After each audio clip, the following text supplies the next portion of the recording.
Well, good evening, ladies and gentlemen, and thank you for this opportunity.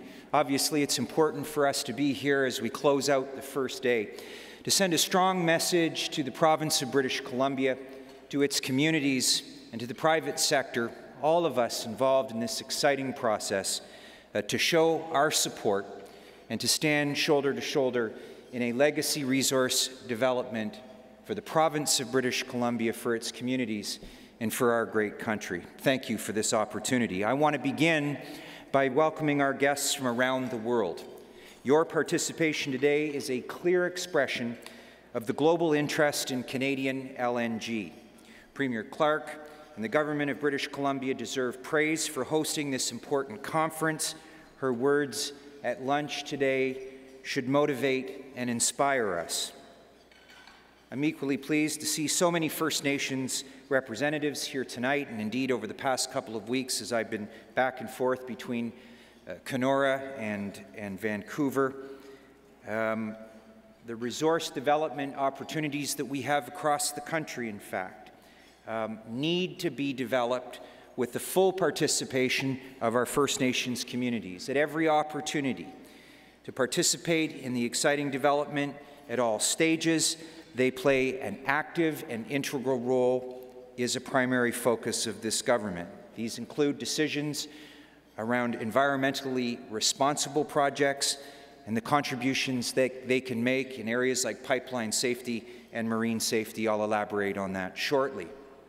This conference reflects the hard work that's been done and indeed the hard work that is yet to be done. As Red Green says so famously, we're all in this together, and we're helping to build something unique, something important. And that's what's happening here at this conference. It's been what's happening, and it's what's going to happen here in British Columbia, as a whole new LNG industry is being built from the ground up. LNG is an industry and an opportunity whose time has come. And for visionaries and entrepreneurs, for governments, First Nations communities, communities throughout the region, all of those who understand its potential, the benefits will be enormous. Le gaz naturel liquéfié, c'est une industrie, mais c'est aussi une occasion qui nous offre, une occasion qui vient à point nommé. Et pour les visionnaires, les entrepreneurs, pour les gouvernements et les Premières Nations, pour tous ceux qui en comprennent le potentiel, les bénéfices seront immenses.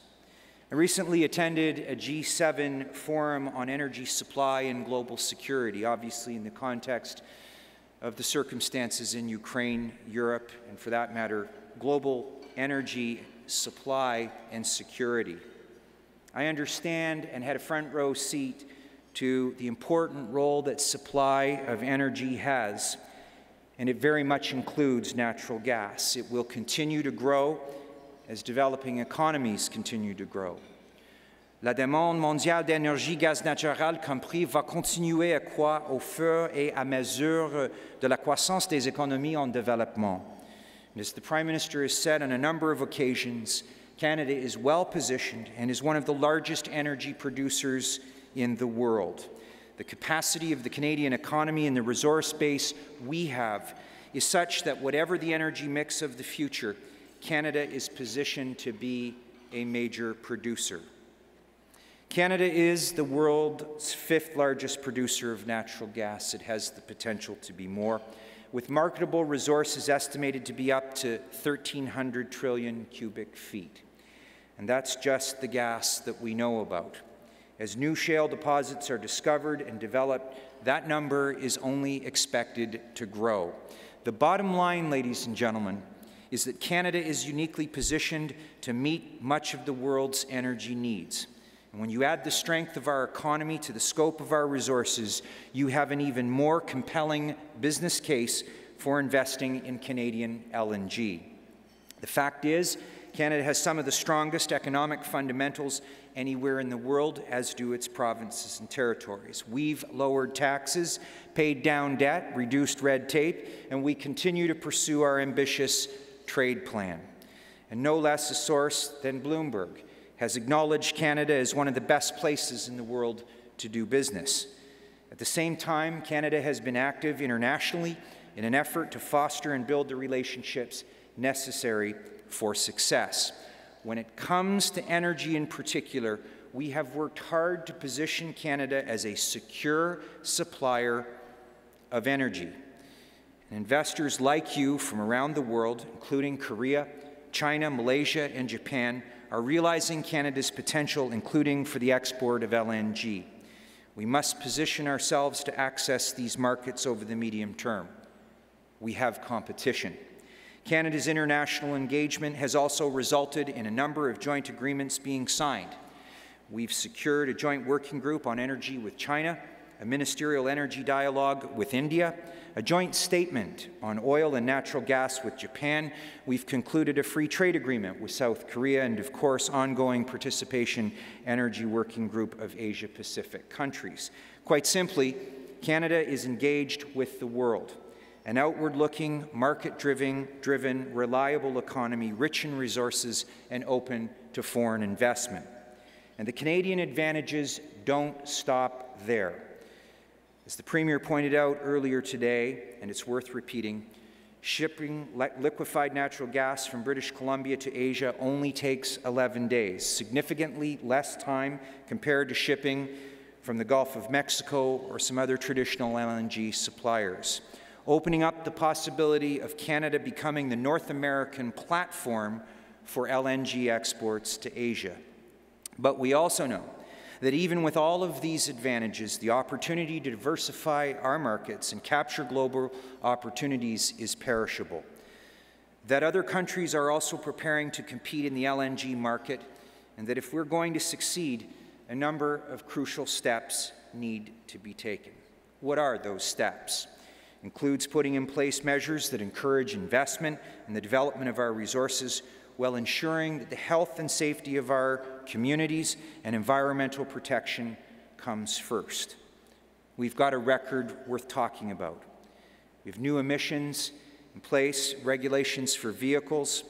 We're the first major coal user to ban construction of traditional coal-fired power plants. As I pointed out to my colleagues at the G7, 75% of Canada's energy comes from non-emitting sources. That leads the G7. Our government's plan for responsible resource development strengthens environmental protection, will enhance Aboriginal engagement, and streamline the review processes for major resource projects to make it more timely and more predictable. Our government's sector-by-sector regulatory approach allows us to deliver environmental and economic benefits to Canadians. Between 2005 and 2011, for example, our economy grew by 8.4%, while greenhouse gases fell by 4.8%. Folks, this is the first time in Canada's history that a federal government has succeeded in having a net reduction in greenhouse gas emissions. We've also worked closely with British Columbia to ensure that we are creating the conditions for resource projects to proceed and succeed. One of these approaches has been to eliminate unnecessary duplication in regulatory processes, striving for a one project, one review, an objective shared by both the federal and provincial governments alike. And as a result, changes to the Canadian Environmental Assessment Act, projects like the Shell LNG Canada Export Terminal will undergo a single environmental assessment process that meets both federal and provincial requirements. The next critical piece, of course, is the LNG facilities themselves. So far, Canada has approved 7 export licenses for Canadian West Coast LNG projects, with 4 at various stages of review. In fact, I've signed a number of them off in my short tenure as the Minister of Natural Resources. In addition to the changes made to enhance environmental protection while encouraging investment, we are also taking the steps that ensure companies have the skilled workforce that they need. For instance, we have signed a memorandum of understanding with the province on workforce requirements and developed a Canada-British Columbia Job Fund to help Canadians get the skills and training they need to participate fully in resource projects. And our government is determined to ensure that First Nations are able to take advantage of the opportunities that resource development presents from coast to coast to coast. More than 13,500 First Nations people work in the Canadian energy sector in 2012, with more than 400,000 Aboriginal youth expected to enter the workforce over the next decade. We have an unprecedented opportunity before us, not only to address the growing need for a skilled labor force, for well-paying jobs in oil and gas industry, we have an opportunity to work with First Nations communities to improve the economic prosperities. And that's why last year our government appointed a special federal representative for West Coast energy infrastructure, focused on the opportunities that we have right here in British Columbia. His report provided the government with advice for enhancing our relationship with First Nations, built on the principles of developing and strengthening trust, inclusion, and reconciliation, so that First Nations can benefit from economic opportunities from energy development and have confidence in their participation and understanding of environmental safety and their contributions they can make. Our government is carefully reviewing Mr. Ayford's report and is committed to taking concrete reaction in response to his recommendations in full collaboration and cooperation with First Nations. And I look forward to announcing our government's response to Mr. Ayford's submission very shortly. Another important step. Last week, our Minister of Transport, my friend and colleague, Minister Raitt, and I announced measures to enhance our world-class record of tanker and pipeline safety. We want Canadians to be assured that the government is taking the action it needs to improve an already resilient, if not excellent, record on tanker safety based on three main principles. 1, doing everything possible to prevent an accident. 2, being fully prepared to respond to one if it happens. And 3rd, ensuring that it's the polluters that pay. And in order to act, we have done a great deal of listening. That's important. We have listened to the recommendations of the Independent Tanker Safety Expert Panel.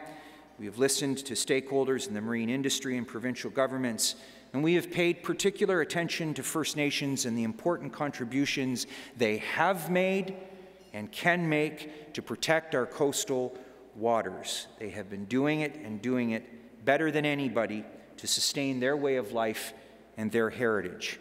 We're supporting First Nations so that they can participate in marine emergency preparedness and response planning. Indulge me, if you will, to speak on pipeline safety, squarely within my own portfolio. I announced last week that our government will soon introduce legislation to enact new changes to build on Canada's robust pipeline safety system and make it even safer, to meet the test or the conditions that British Columbia set out. I can tell you, folks, that today we have a safe transportation of 99.999% for federally regulated pipelines. We believe we can improve on that.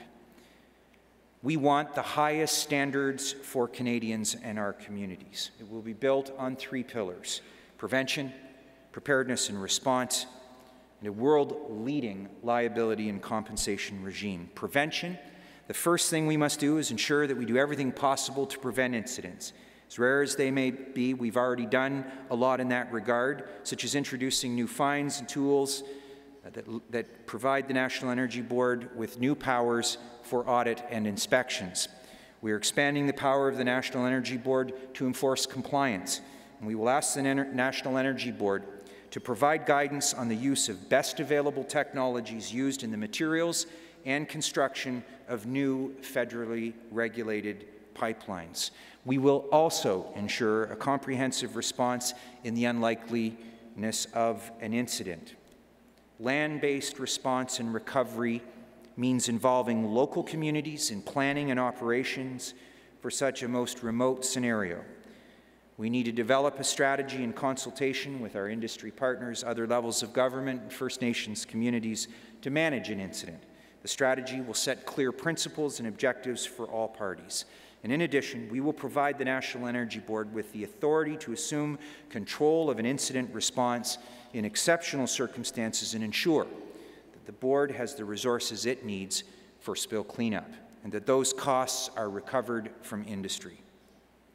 On liability and compensation, we believe we have met British Columbia's explicit standard for world-leading regime. The polluter pay principle in law is clear, will become even more clear. Canadian taxpayers will not foot the bill, and pipeline companies will be held to account. Absolute liability is the first of its kind the world over in pipeline safety. The fault negligence regime is still in place, and we will be introducing the government backstop with tools for the National Energy Board, as I said, to recover those costs. Our actions, as I have said several times this evening, involve First Nations and world-class tanker and pipeline safety systems, and reflects our commitment to take practical steps that strengthen engagement with First Nations communities and involve them in every aspect and in every step of project development. We firmly believe, ladies and gentlemen, that working with our communities, with the provinces, industries, and other stakeholders, Canada can turn this moment of opportunity into long-term prosperity for local communities for the benefits of all Canadians. And finally, we're proud that Canada is leading the way in developing the science around shale gas development to ensure the safety of our communities and the environment, and to move forward on these incredible economic opportunities. Ladies and gentlemen, I will conclude by saying this. The resource sector is the cornerstone of Canada's economy. Natural resources account for 13% of our GDP and 50% of our exports.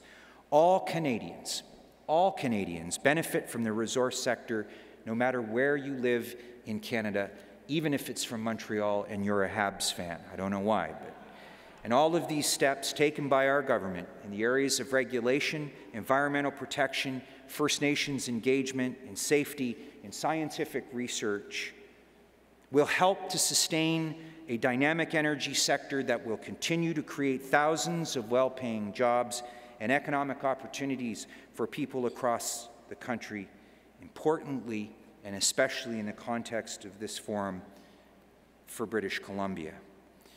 I appreciate that many of you are working hard to realize this historic opportunity.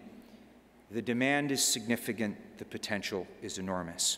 So let's work together to continue building this great industry for Canada and the world.